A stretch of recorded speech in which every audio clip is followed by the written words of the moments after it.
வணக்கம், நான் மலர்விழி பிரபாகரன். இந்த வீடியோ மூலமாக உங்களை சந்திப்பதில் மகிழ்ச்சி. இன்னைக்கு நாம் அரிசி பொரிய வச்சு இன்ஸ்டண்ட்டாக செய்கிற 2 சூப்பரான ஸ்நாக்ஸை பார்க்கலாம். எங்கள் வீட்டில் இன்ஸ்டண்ட்டாக ஸ்நாக்ஸ் செய்யணுன்னா மேகி மாதிரியே இதை 2 நிமிஷத்தில் செஞ்சு கொடுத்துருவேன். இது குழந்தைங்க மட்டும் இல்லாமல் பெரியவங்களும் விரும்பி சாப்பிடுவாங்க. ஃபஸ்ட்டு நம்ம மசாலா பொரி எப்படி செய்யலாங்கிறத பார்க்கலாம் வாங்க. இதுவரைக்கும் இந்த சேனலை சப்ஸ்கிரைப் பண்ணலைன்னா மறக்காமல் சப்ஸ்கிரைப் பண்ணுங்கள். மசாலா பொரி செய்ய தேவையான பொருட்கள்: பொரி 2 கப்பு பெரிய கப்பால், பொட்டுக்கடலை 2 ஸ்பூன், வெங்காயம் பொடியாக அரிஞ்சது 1, கொத்தமல்லி பொடியாக அரிஞ்சுக்குங்க, தக்காளி 1 கட் பண்ணி வச்சுக்கங்க, வறுத்த வேர்க்கடலை 3 ஸ்பூன், 1 கேரட், பாதி லெமன், 1/2 ஸ்பூன் தனி மிளகாத்தூள், உப்பு தேவையான அளவு,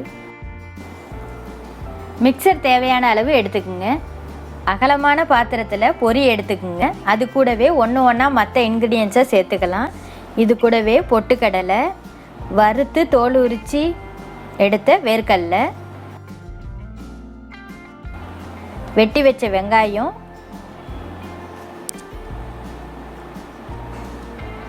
பொடியாக நறுக்கிய தக்காளி எடுத்துங்க. இதை சீடை மட்டும் எடுத்துருங்க.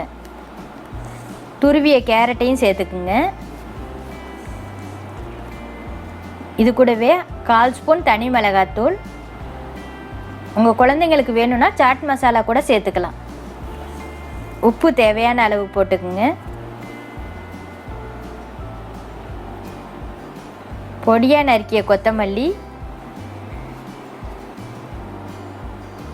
மிக்சர், இது கூடவே பாதி லெமனை பிழிஞ்சு விட்டுக்குங்க. இப்போ நம்ம நல்லா கிளறி எடுத்துக்கலாம்.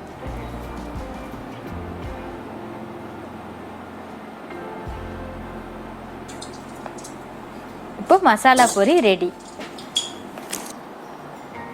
ரெண்டாவதாக நம்ம கார பொரி பார்க்கலாம். இது பெரியவங்களுக்கு ரொம்ப பிடிக்கும்.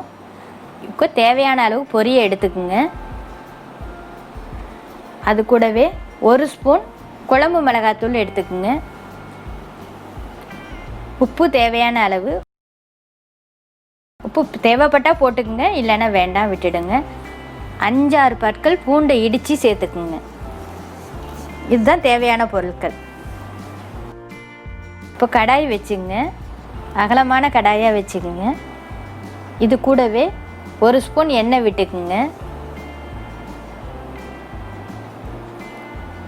தோலோட பூண்டை இடித்து வச்சுக்குங்க. அடுப்பை சிம்மில் வச்சுக்கிட்டு இது கூட இடித்த பூண்டு பற்களை போட்டுக்குங்க. சிம்மிலே வச்சு நல்லா வறுத்து எடுங்க. இது நல்லா வறுப்பட்டதும் ஒரு வாசனை வரும். அது கூடவே குழம்பு மிளகாத்தூளை சேர்த்துக்குங்க. சிம்மிலே வச்சு சேர்த்துக்குங்க, இல்லைன்னா தீஞ்சிடும். இதை நல்லா வறுத்து விட்டுங்க.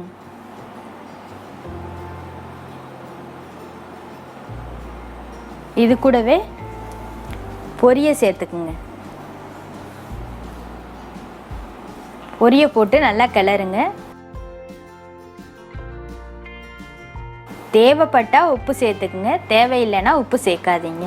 ஏன்னா பொரியிலே உப்பு இருக்கிறதுனால இந்த காரத்துக்கு தகுந்த உப்பு போட்டால் போதும். நல்லா கிளறி விட்டு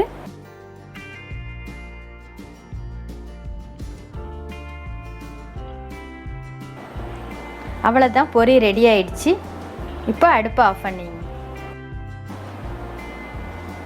இப்போது காரப்பொரி ரெடி.